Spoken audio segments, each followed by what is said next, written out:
Hello दोस्तों, क्या हाल है। तारीख आज 1 जुलाई 2025, नए महीने की शुरुआत के साथ ही दिन मंगलवार, हिंदी तिथि षष्ठी। और आइए बात करते हैं आज के मुख्य समाचार में देश भर की तमाम बड़ी खबरों पर नजर डालते हैं। देखिए, एक तो आज के दिन को नेशनल डॉक्टर्स डे के रूप में मनाया जाता है, राष्ट्रीय डॉक्टर दिवस की देश भर के सभी चिकित्सक स्वास्थ्य कर्मियों को ढेर सारी हार्दिक शुभकामनाएं। और आज के दिन भारत के सबसे बड़े सरकारी बैंक SBI की भी स्थापना हुई थी। भारतीय स्टेट बैंक SBI की स्थापना 1 जुलाई 1955 को हुई थी। वर्तमान में SBI के पास तकरीबन 22,000 से ज्यादा ब्रांचेज हैं और 62,000 से ज्यादा ATM हैं। एक्चुअली स्वतंत्रता के बाद भारत सरकार ने देश के आर्थिक विकास को गति देने के लिए एक मजबूत बैंकिंग प्रणाली की आवश्यकता महसूस की, तो साल 1955 में 1 जुलाई को इंपीरियल बैंक ऑफ इंडिया का राष्ट्रीयकरण किया गया और इसे फिर भारतीय स्टेट बैंक SBI के रूप में पुनर्गठित किया गया है ना। ओके, और चलिए आगे बढ़ते हैं अपन खबरों में। देखिए, पहली बड़ी खबर, आम आदमी को महंगाई का बड़ा झटका लगने वाला है। सरकार ने 5% बढ़ाए घरेलू नेचुरल गैस के दाम, जिससे कि CNG कार चलाना और खाना पकाना महंगा हो सकता है। क्योंकि अभी जो ईरान इजराइल के बीच हमले का माहौल चल रहा है, इस वजह से तेल की कीमतों में उछाल के बाद अब सरकार ने ये फैसला लिया है। वाहनों और खाना पकाने के लिए CNG PNG गैस की कीमतों में जुलाई से ही 5% तक की बढ़ोतरी कर दी है। पेट्रोलियम मंत्रालय की तरफ से इस संबंध में अधिसूचना भी जारी की गई, जिसमें बताया गया कि प्राकृतिक गैस की कीमत $6.41 अमेरिकी डॉलर से बढ़ाकर $6.75 अमेरिकी डॉलर प्रति इकाई कर दी गई है। वैसे आपको बता दूं, हर महीने संशोधित होती है APM गैस की कीमतें। इसी तरह से LPG गैस सिलेंडर के प्राइस को भी हर महीने रिवाइज किया जाता है। आगे मैं आपको बताऊंगा अपडेट। फिलहाल देखिए अगला अपडेट, RBI की तरफ से जानकारी दी गई कि राज्य और केंद्र शासित प्रदेश लेंगे बाजार से कर्ज।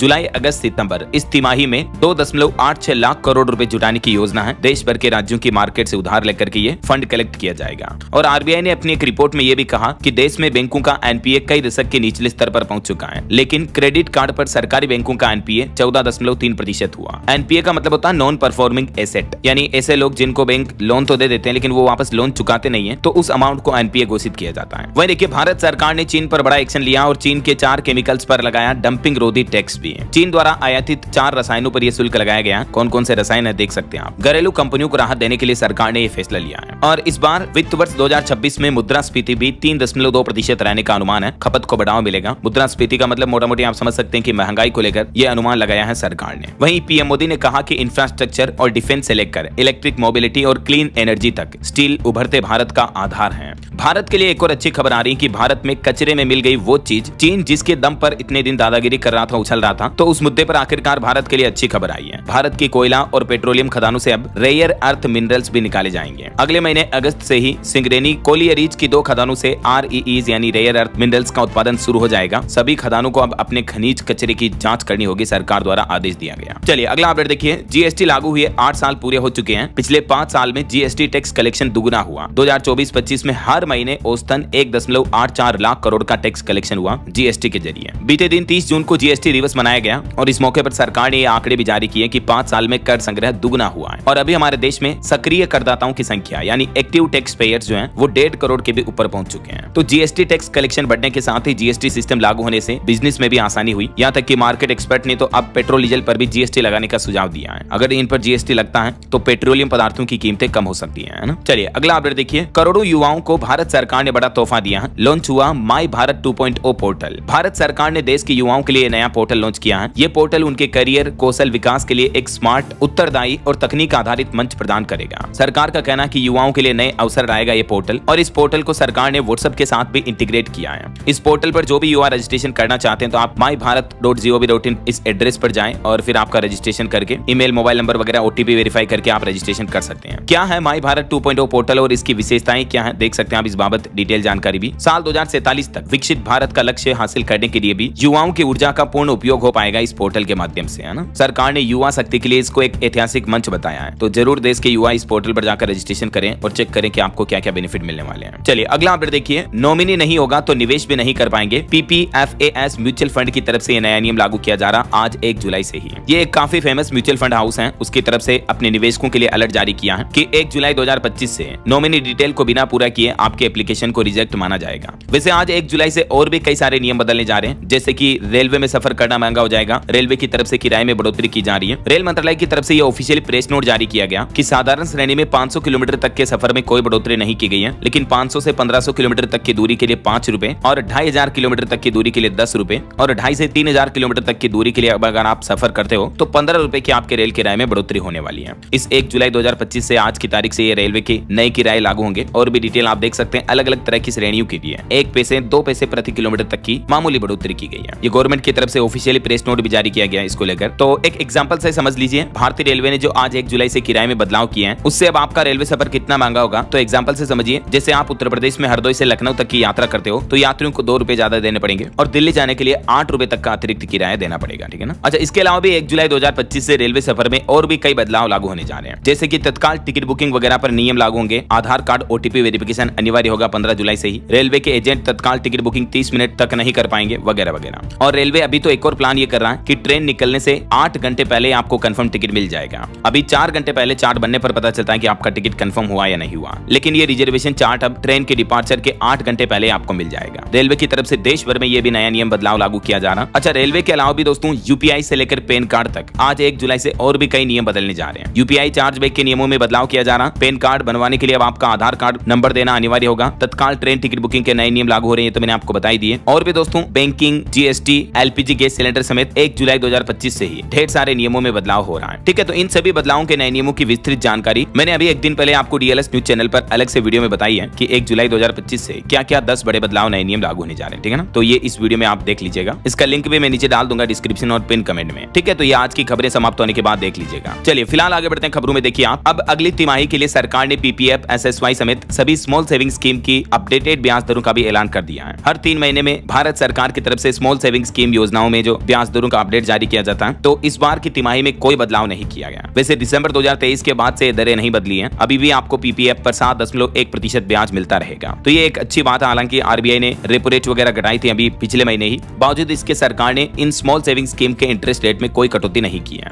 अभी लेटेस्ट रेट क्या चल रहे हैं अलग अलग योजनाओं के, जिसकी डिटेल भी आप देख सकते हैं। चलिए अगली बड़ी खबर देखिए। उत्तर प्रदेश में बिजली निजीकरण के विरोध में 9 जुलाई को देश भर में सांकेतिक हड़ताल की चेतावनी दी है बिजली कर्मचारियों की तरफ से। 2 जुलाई को भी हड़ताल की जाएगी, कल भी, और फिर 9 जुलाई को भी हड़ताल की जाएगी ऐसा। चलिए खबर आ रही, स्टारलिंक और अमेज़न ने भारत में शुरू की एक नई पार्टनरशिप। वीएसएटी कंपनियों के साथ डील साइन की। सैटेलाइट ब्रॉडबैंड सर्विस जल्द ही शुरू होगी भारत में। और बॉलीवुड से खबर आ रही, तेलंगाना बीजेपी विधायक टी राजा ने पार्टी छोड़ी। रामचंद्र राव को प्रदेश अध्यक्ष बनाने की खबर से वो नाराज हुए, कहा कि ये कार्यकर्ताओं के लिए सदमा है। वैसे तेलंगाना में बीते दिन एक बड़ा हादसा भी हो गया दोस्तों। एक केमिकल फैक्ट्री में धमाका हुआ जिसमें 12 मजदूरों की मौत हो गई, 34 मजदूर गंभीर रूप से जख्मी हो गए। अब तक 4 के शव बरामद हो पाए से ब्लास्ट के वक्त 150 लोग मौजूद थे, यानी मरने वालों की संख्या और भी बढ़ सकती है। इस हादसे पर देश के प्रधानमंत्री नरेंद्र मोदी ने भी गहरा दुख जताया और मुआवजे का भी ऐलान किया। उन्होंने कहा कि मृतकों के परिजनों को 2-2 लाख रुपए की आर्थिक सहायता राशि दी जाएगी और घायलों को भी 50,000 रुपए की सहायता राशि दी जाएगी। और वहीं महाराष्ट्र में हिंदी भाषा के विवाद के बीच उद्धव ठाकरे बोले कि विपक्ष की वजह से हिंदी पर फैसला वापस हुआ। मराठी एकता ने विरोधियों के सिर फोड़े। 5 जुलाई को विजय उत्सव मनाएंगे। और भारत का एक नया प्लान देखिए, अमेरिका जैसा बंकर बस्टर बम बनाएगा भारत। 80 से 100 मीटर जमीन की गहराई तक वॉर कर सकेंगी। जैसे बम अभी हाल ही में अमेरिका ने ईरान पर गिराए थे ना, तो वैसे बम अब भारत भी डेवलप करेगा। DRDO भी अग्नि 5 मिसाइल के 2 नए वर्जन भी बना रहा है, तो इनसे हमारी भारत की रक्षा ताकत और बढ़ेगी, है ना। वहीं अंतरिक्ष के क्षेत्र में भी भारत का प्लान है, अगले 4 साल में 52 स्पेशल डिफेंस सैटेलाइट भी लॉन्च किए जाएंगे, जो कि AI यानी आर्टिफिशियल इंटेलिजेंस से लेस होंगे। ये सभी सैटेलाइट आपस में कनेक्टेड रहेंगे, जिससे चीन और पाकिस्तान बॉर्डर पर निगरानी और बढ़ेगी। 36,000 किलोमीटर की ऊंचाई पर पृथ्वी के ऑर्बिट में ये सैटेलाइट आपस में खुद से कम्युनिकेट कर पाएंगे। इससे पृथ्वी तक सिग्नल भेजने और मैसेज तस्वीरें भेजने में आसानी होगी। तो डिफेंस के सेक्टर में ये भी भारत का नया प्लान है। ऑपरेशन सिंदूर के बाद अब सैन्य ताकत को मजबूत करने के लिए सरकार का यह प्लान है। 2029 तक 52 स्पेशल डिफेंस सैटेलाइट अंतरिक्ष में लॉन्च किए जाएंगे, है ना। और वहीं दोस्तों उड़ीसा के पुरी में भगवान जगन्नाथ रथ यात्रा के हादसे पर भी खबर आ रही है कि भगदड़ के दौरान एग्जिट गेट बंद करके VIP एंट्री हो रही थी। प्रत्यक्षदर्शी बोले कि ट्रक घुसने से भगदड़ मची, एम्बुलेंस दूर खड़ी थी, लोगों ने घायलों को उठाया। और कोलकाता गैंगरेप की CBI जांच कराने के लिए भी याचिका दायर हुई। एजुकेशन इंस्टीट्यूट में सिविल वॉलंटियर के तैनाती की भी मांग की। अभी सप्ताह के आखिर में सुनवाई होने की संभावना है। और हिमाचल प्रदेश में देखिए हालात कितने गंभीर चल रहे हैं। भारी बारिश की वजह से 285 सड़कें बंद हैं, 39 लोगों की मौत हो गई। लैंडस्लाइड के बाद टनल में 5 घंटे तक फंसी रही गाड़ियां भी। बिहार में भी 5 लोगों पर बिजली गिरी। देश भर में अभी मानसून से हालात काफी गंभीर चल रहे हैं और खास करके उत्तराखंड, हिमाचल जैसे पहाड़ी राज्यों में तो तबाही मची हुई है। कई मकान, कई बड़ी बड़ी बिल्डिंग्स 5 मंजिला ढह गई, देख सकते हैं आप तस्वीरें। और भी आगे बताऊंगा मैं आपको पूरे मौसम समाचार विस्तार से। फिलहाल देखिए अगला अपडेट, भारत और UAE के संबंधों को और मजबूती मिली। वीजा ऑन अराइवल की सुविधा में विस्तार हुआ है, जिससे कि भारतीय के यात्रियों को बड़ी राहत मिलेगी। संयुक्त अरब अमीरात यूएई ने भारतीय नागरिकों के लिए वीजा ऑन अराइवल सुविधा का विस्तार किया है और इस विस्तार के तहत अब Australia, Canada, Japan, New Zealand, Korea और सिंगापुर इन देशों के जो वैध निवास परमिट धारक भारतीय लोग हैं वो यूएई में वीजा ऑन अराइवल प्राप्त कर सकते हैं। ठीक है ना। वैसे फरवरी 2025 से ये सुविधा लागू है, इसको और एक्सटेंड कर दिया आगे। चलिए अगला अपडेट देखिए। हार्ट अटैक को लेकर देश भर के विशेषज्ञ चिकित्सकों ने यह सलाह